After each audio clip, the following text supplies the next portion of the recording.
If you're considering letting your property to tenants with pets, there are some key considerations you'll need to take into account.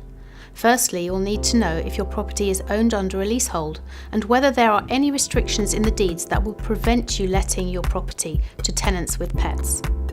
You should also give your tenants permission in writing, allowing the pets to live in the property.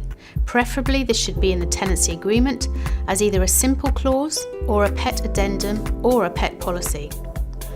To help avoid any potential dispute surrounding the pet at the end of the tenancy, always conduct a comprehensive check-in inspection report. This will detail the condition of the property at the beginning of the tenancy, and this is how it will be expected to be returned, after taking into account fair wear and tear, of course.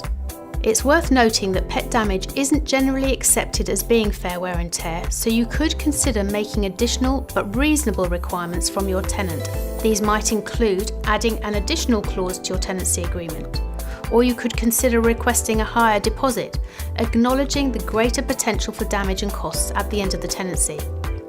You might ask a tenant to sign an agreement for specialist cleaning at the end of the tenancy, if required, although this cannot be enforced if the cleaning is not required.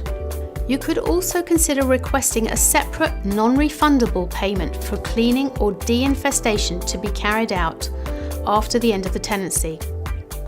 Bearing all of this in mind, you should never charge over and above what is reasonable for allowing a pet in the tenancy agreement. And of course, you can't refuse to house an assistance dog.